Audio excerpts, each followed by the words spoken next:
Assim como nós, no fundo, não somos donos do nosso cérebro. Nosso cérebro é uma dádiva da natureza, da evolução, de gente que veio antes da gente, não vamos deixar para os depois. Então, a gente não é dono da nossa vida, não é dono do cérebro, não tem dono da ideia, né? Então é uma discussão muito interessante, que está fervendo. Então aí existe uma briga enorme, por exemplo, da Microsoft, que tem ódio a essas coisas, entendeu? Mas dos hackers e não sei das quantas que gostam dessas coisas, porque quebram todos os códigos e colocam na mão de todo mundo que os outros não queriam. Também tem todo o problema aí dos DVDs e dos CDs, entendeu? Que são pirateados à torto e à direito e tal, essas coisas todas. O que tem de bom aí é um pouco uma revisão da ideia de autoria.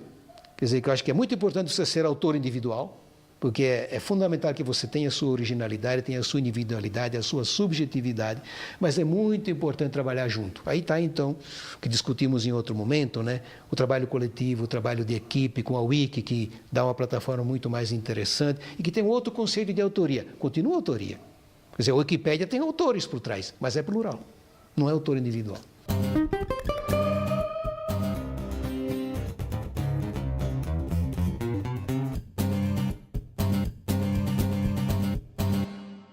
Essas novas tecnologias estão vindo avassaladoramente, de tal modo que já não faz muito sentido resistir. Tem muita gente que resiste aqui no Brasil, tem muita gente que faz uma pedagogia de resistência, e também tem suas razões, eu entendo isso, porque a criança está exposta a riscos enormes.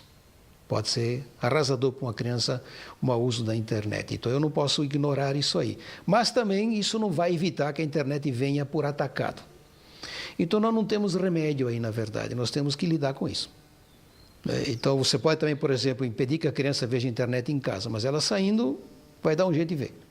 Então fica também um pouco hipócrita. Eu acho que o educador não deve só proibir, censurar, inquirir, mas tem que também dar chance, formar a criança para que veja isso com responsabilidade e assim por diante. Hoje nós estamos ainda numa posição muito atrasada. O Brasil está longe da Web 2.0, assim como está longe da inclusão digital. Nós temos algumas experiências, algumas iniciativas, né? Computador 1 a 1 ainda é um grande sonho, embora em alguns lugares já tenha esse tipo de coisa, né? O que eu acho que aqui nós temos que começar a conversar, começar a colocar isso na mesa. Acho, sobretudo, que a pedagogia tem que assumir isso. Quer dizer, você não pode mais fazer um curso de pedagogia fora disso. Acho que você continuar a pedagogia sem isso é a pedagogia que está olhando para trás, está preparando um pedagogo para o século que passou e não para o século que vem. Então, acho que a pedagogia tem que mudar e, infelizmente, é o curso que menos muda. É o curso mais paradigmático, mais fechado, né? Também o mais fraquinho, de modo geral. Então, por isso que eu estou investindo muito na pedagogia, porque se a gente não arrumar a pedagogia, a gente não anda. Então, nós temos uma única chance de arrumar isso, arrumando o professor. Para ter uma educação renovada, precisa de um professor renovado.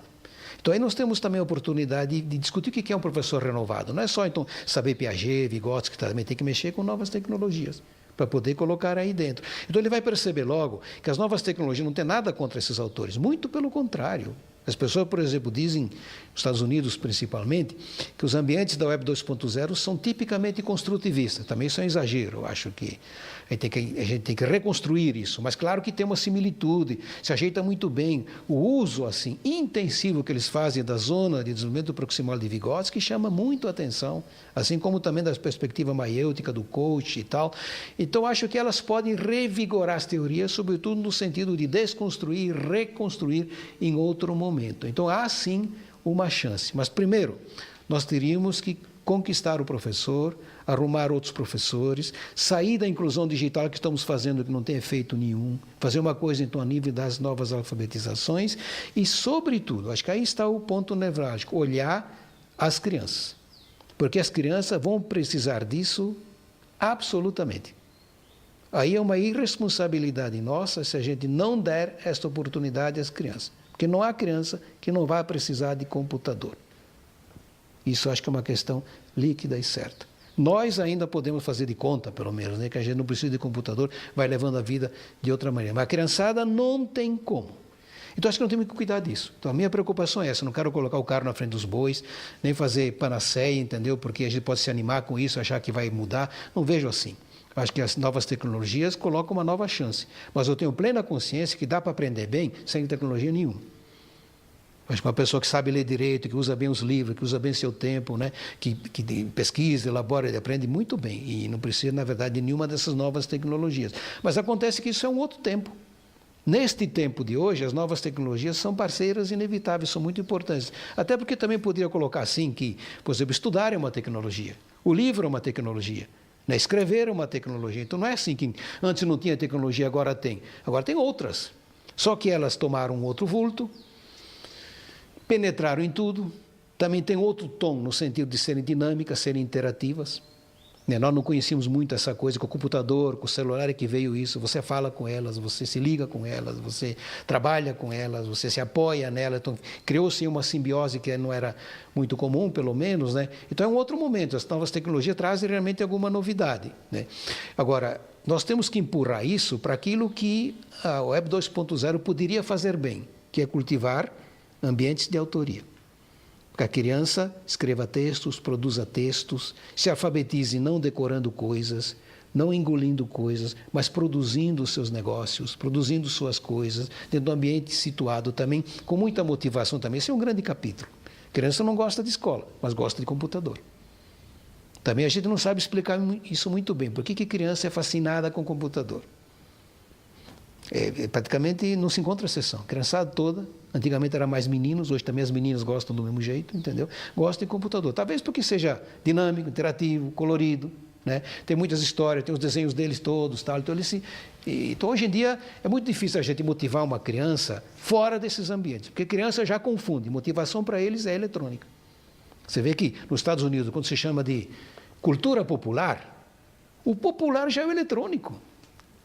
Aqui, cultura popular ainda não botou eletrônico dentro dele, né? Cultura popular aqui é cultura baiana, cultura goiana do Chitãozinho Chororó e tal, onde não entra o eletrônico propriamente. Mas nos Estados Unidos, cultura popular é eletrônica. Então, como é que você vai motivar uma criança fora disso? Por exemplo, a ler, a escrever, a pesquisar, a elaborar. Ficou assim um pouco compulsório. Claro que isso pode levar facilmente à ideia do determinismo tecnológico, que é muito combatido, né? Desde o Castells, que escreveu muito sobre isso e com muita propriedade, né? Não é assim que a tecnologia determina a vida humana, mas ela faz parte da vida humana. Então, acho que também precisamos discutir uma nova relação com tecnologia, por exemplo. Nós somos tecnologia, a natureza nos inventou como uma tecnologia, nós somos uma prótese da natureza, entendeu? E como toda tecnologia, nós fazemos algumas coisas bem e algumas coisas mal. O próprio cérebro humano não é unitário, ele tem 3 pedaços que nem se falam bem, quer dizer, são 3 coisas meio coladas aí, né? Evoluídas certamente, mas não é inconsútil, não é assim lisinho, arrumadinho, entendeu, né? Como todas as coisas da natureza, né? Então as novas tecnologias também têm essa cara, mas permitem trabalhar isso então com mais fluidez. E acho que trouxe então aí algumas vantagens pedagógicas. Eu gosto muito de acentuar essa ideia de abertura, de flexibilidade, que trabalha muito mais a autoridade do argumento e vai tirando do ar o argumento de autoridade, inclusive do professor, né? Claro que isso tem um preço, onde todo mundo mete a mão, onde todo mundo faz texto, sai uma grande Babel, né? Então, o amadorismo hoje é uma coisa que preocupa muito, né? A falta de profundidade dos textos é uma coisa que deixa os cabelos em pé. Então, esse é um grande risco. A gente usa essas coisas para facilitar, para banalizar, para esterilizar dedicações mais aprofundadas. Mas isso não precisa ser, depende de como a gente lida com isso.